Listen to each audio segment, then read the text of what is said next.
Hey guys, hope you all had a really good Christmas. I just want to do a really brief overview of how I kind of handled Christmas. As you probably saw from my previous video, I like to plan ahead with things. I actually didn't plan ahead. I didn't have control over my training and things. It was all done by my coach. So I continued to just train as usual. All I did in addition was on Christmas Day, I had the choice: do I want to track or have it as like a diet break slash free meal? Never a binge, because binging, try and avoid that.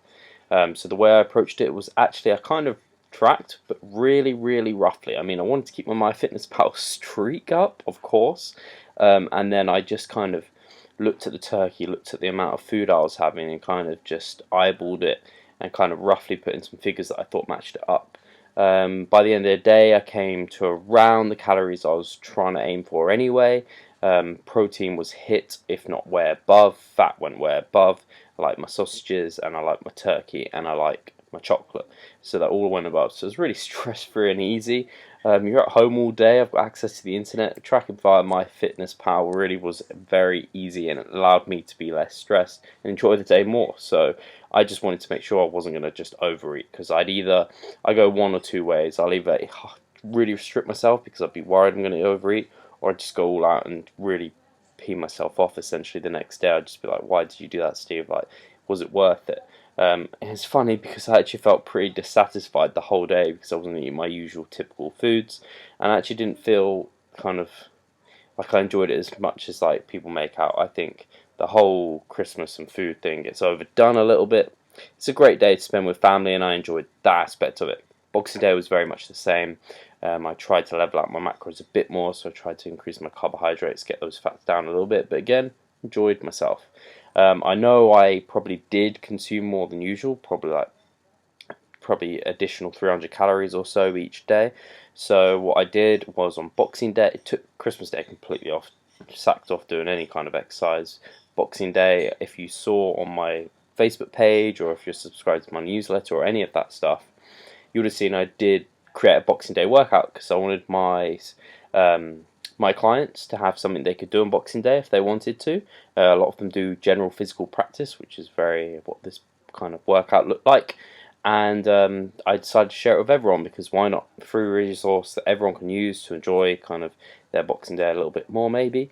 So it was just like a half an hour bodyweight workout that I did at home, and actually really enjoyed it. I didn't really feel like doing it at the time, but afterwards I was like, oh, it's nice to get a bit of a sweat on, and kind of broke up my day a little bit. So that's how I approached Christmas. How did you approach it? What did you do? Just throw out macros completely? Treat it as a diet break, or did you binge and just eat tons and tons of crap? What did you do? Interested to see. Hopefully you're all back on track now, and here's some training highlights from the last few days. I didn't manage to get any footage really during the week, so this was all from yesterday.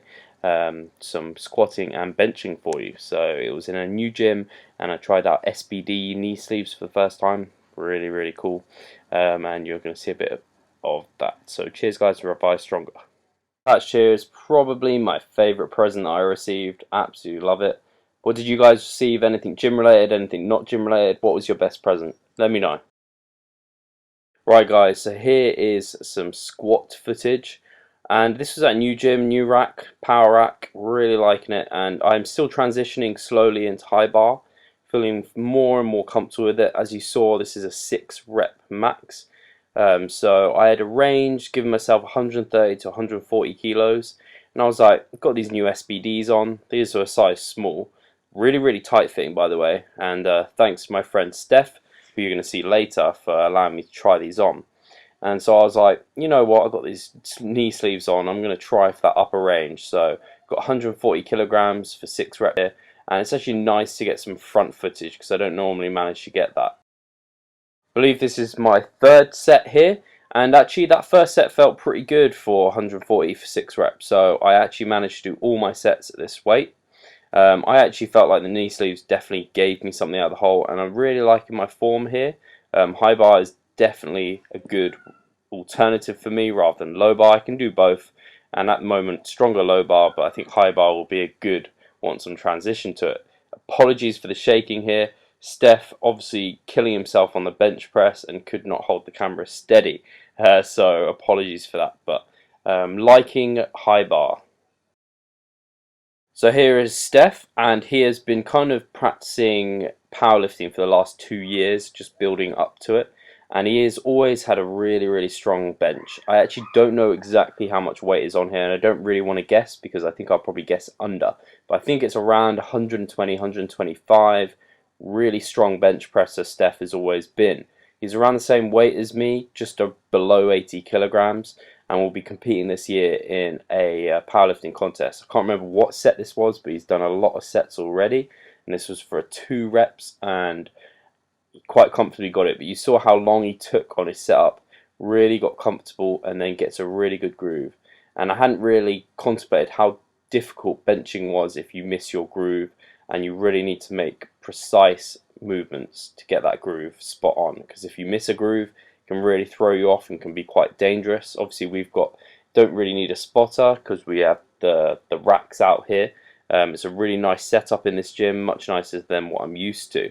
Again, you can see Steph's arm is shaking like a madman, but it doesn't affect what you can see here. And I'm actually feeling like these are getting much more competent, much more smooth. And 95 kilograms for a pause bench of 4 reps. I was really quite happy with, getting more and more competent with my pressing, and now I'm pressing 3 times a week. It's only going to go up. Frequency is the way for gains. I really wanted to show you this spoto press. If you haven't heard of Spoto, then look him up. He is a quality bench presser, and this is essentially like a pause bench, but you pause about an inch or 2 before touching your chest. It's really to ensure you keep tight. This was a bit light here, so I actually went for 80 kilograms on my next set. Hi guys, so just finished my upper body of this week in the gym. Went really well actually. Actually benched 3 times in a row now, which is a bit crazy. And now just on the way to get some SBD knee sleeves. Squatted in them yesterday for the first time. Was going to go for a small because I squatted in a small yesterday, but thought my knees are going to grow. They were really tight yesterday. Medium makes sense, so I have to pick some up for some of them. And I've been really on the go today and not had really much time since Christmas, family being over, and just not being in the mindset to prepare stuff. So I'm having another second protein bar of the day, which is kind of like a treat to be honest, because I don't often get to eat them. I'm going to make sure I eat a load of greens, loads of veg and some good food later, probably have an omelette or something with a big salad. So that's what I'm up to guys, cheers. So that was an epic fail. Pullum Sports was shut. There was no advertising on their website that they'd be shut.